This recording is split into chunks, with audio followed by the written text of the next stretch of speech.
Assalamu alaikum and greetings. Joy with Zaid Kahoot in Kahoot's Corner, and it's a beautiful morning. We've just been watching the build-up this weekend to Conor Ben and Chris Eubank Jr. and Conor Ben too. And what a build-up has been. I'm not going to go on too much about all the throwing of, the slapping with the eggs, and how cool it was and how brilliant it was, and how much it's promoted the fight. And how Conor is so much, it was initially took Conor so much, it set Conor so much back in terms of the psychological war and stuff. But then these comments from Conor that, your dad doesn't love you, he doesn't care, your own camp don't like you, I think he's got a bit of a foothold with that. And the fact that when this happened and he egged Conor, his dad rushed around and put his hand on Junior's neck. And of everything, I think if anything's bothered Chris Eubank Jr. is the fact that the father came to his son's rescue and put his hand on his neck. And when someone has their hand on your neck, it leaves a psychological scar as well. So although he's been really cool about it and trying to say, yeah, I'll give you a pass, I think he's really feeling the fact that, his safety was threatened. And he had the absence of a father, right? Whilst Conor's father was there to protect him and fight for him, and so was Eddie. They're like a unit. They all sort of like jumped forward, and and they're all standing strong. And he's been strong. He's standing strong alone. He's standing strong alone against them guys, and they have intimidated him. They're all giving him daggers. They're all staring at him, and I think he suffered a bit because of it. The second time, when they did the face-off at the Tottenham Hotspur ground, the look on Eubank Jr.'s face, he didn't have that stern, stiff upper lip kind of glare that his dad used to have. He had a sorry lower lip kind of quivering kind of look. And even when he stood to his side in his boxing stance, he had a look of vulnerability and a look of fear. He was trying to give all the right body language, but he couldn't help but control his lower lip and his facial area here. It showed that he was a little bit concerned, he was a little bit worried, he was a little bit intimidated. If he'd have been able to keep that glare that his dad used to do with the still, that glare and that composure, if he'd have been able to keep that, he would have been able to hide it. But the fact is that did bother him. The fact that is Nigel Benn, who is a powerful old man, got his hands on his neck, right? And the bouncers weren't able to protect him, and his father and nobody else, friends or nobody, was there to protect him. I think deep down that's had an impact on him. But on the flip side, the Eubanks are very intelligent. They've always been ahead of the Conors, the Benns in this game. And the Benns are going on and on and on about how Chris Eubank Jr. is not there, but and that he doesn't have a close relationship with his father. They're so wrong. Chris Eubank Senior is there. Chris Eubank Senior does love his son. They're saying, oh, your own dad doesn't love you. Of course your dad loves you. Of course your dad loves you, right? And he is there. He's doing whatever he can. He loves the limelight, yeah.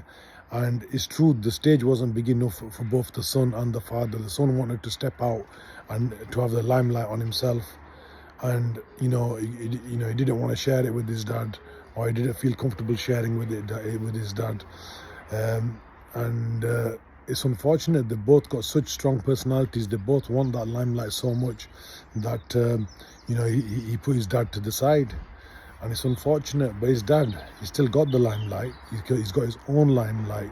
He doesn't need his son to give him limelight. He's got his own limelight. And even when he's talking now in these podcasts and these interviews and stuff, you can see how much love he has for his son, and he is passing on knowledge and wisdom and talking about his fights, and he knows his son's going to see all of this. He knows his son's going to see all of this, and his son is seeing all of this, and his son is a mirror, a reflection of Chris Eubank Senior. The fact that he's done this and the way he carries himself, he stands and he postures and he poses, yeah, and he's clearly been watching it, because when he says the procedure will be parliamentary, that is such a line, that's such a heavy line that his father said to basically describe Nigel Benn as a baboon, because he referred back to wildlife documentaries and how certain people behave in parliament are often described like baboons, and so and that's what he did when, and it was a subtle but very powerful insult of Nigel Benn that only certain people picked up upon, and his son keeps dropping that same line. I can see that these mind games are going to really come to a big climax when his father joins in the proceedings, and I can see that happening very late, coming up to the fight, or perhaps even on the night of the fight. It might be at the weigh-in, the final weigh-in, the final press conference, and then I think it should be at the final press conference and the weigh-in. His dad should come and stand behind his side, or stand behind him or by his side. And I think then when Eddie Hearn and Eubank Junior, Conor and Nigel Benn look across, they'll see that formidable stare of both of them staring back. And I think that's going to give a massive psychological dent. What would I love to see? I think one of the best entrances that I enjoyed most when I used to watch boxing was Chris Eubank Senior's Simply the Best entrance. It used to be brilliant. That song is so powerful, so uplifting for any fighter to have that approach and that belief in themselves. And I'd like to see, Chris Eubank Jr. initially come out behind his dad doing that same entrance again, with that same music, like he did, I think, in his first fight. And then for that music to switch off and Eubank Jr. to come out from behind it and then have his own music and come forward. I would love to see them come forward together, for his dad to be in the corner, and Eubank can learn a lot from Chris Eubank Senior, especially towards this fight, because it's so similar to Nigel Benn versus Chris Eubank Senior. Conor Benn is in fact more of a refined style of fighter than Nigel Benn was. He's just as aggressive, but he's more refined in his skills a little bit. He's a little less raw. He uses his jab to come in more. He comes in behind that jab, creates the destruction, then comes down and then back up and over.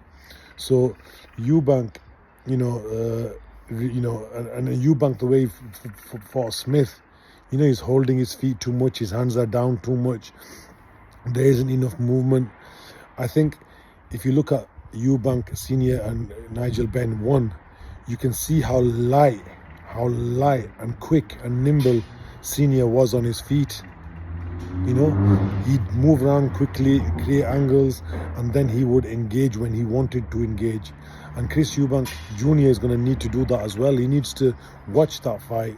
He needs to listen to his dad. He doesn't need to step around like he does sometimes, like he did against Smith. He was stepping around. He needs to quickly move out the way, turn him, and then engage when he's recovering from the turn. And I think, he will have all the natural advantages as well. But I do think, like he keeps saying, I think he is naturally the better boxer as well, the better all-round boxer. We've seen Eubank Jr., right, tear into people in his early part of his career when he had a very aggressive, come forward, almost Mexican style of, fight where he's non-stop punching.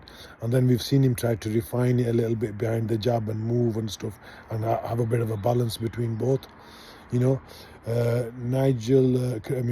Conor Benn only knows one way. And sometimes it's better to know one way and just refine that and just be, absolutely one-minded in that. But for him, for me, he'll need to put on educated pressure, off on tempo, so he'll have surprise attacks on Junior, and Junior's going to have to be alert to that, super alert to that. It's going to be absolutely an amazing fight. It doesn't matter if it's about a world title. This fight captures the public imagination not just because of the names, because of the conduct and the manner in which Senior carried himself, the manner and the hatred and the venom in which Nigel Benn carried himself and displayed, and that resentment that's continued throughout the years. And the same with the juniors. They are the same DNA. They have the same mannerisms, the same style of talking, the same posture, the same posing. It's a Khandani fight. Khandani means it's about heritage. It's about the clans. You'd have to be either a Pakistani or a Gypsy or an Irishman, where this is very common. When there's feudal animosity, that really, really, really gets a fire burning. And it's going to be, I expect, and because of their styles as well, the seniors and the juniors, it's a bull versus matador. It's a guy coming forward against an intellectual boxer who's going to try to counter punch and move. So it always makes for an entertaining fight. You're guaranteed entertaining fight. This fight is more entertaining than, say, for example, you could have two elite people who are both counter punchers. When you get the likes of, say, for example, if you got Lennox Lewis and Vladimir, they're both boxers and looking for counter punching. It's a chess match. Yeah. With this, you're guaranteed action. So very exciting. Really, really looking forward to it. Would love to be there if I could. Will try to be there if I can. And for all of you who's tuned in, thanks for tuning into Cahoot's Corner. And hopefully you'll catch me a little bit sooner, on the morning before and then the night after. That was Chris Eubank Jr. versus Conor Benn. Thank you for listening. Assalamu alaikum.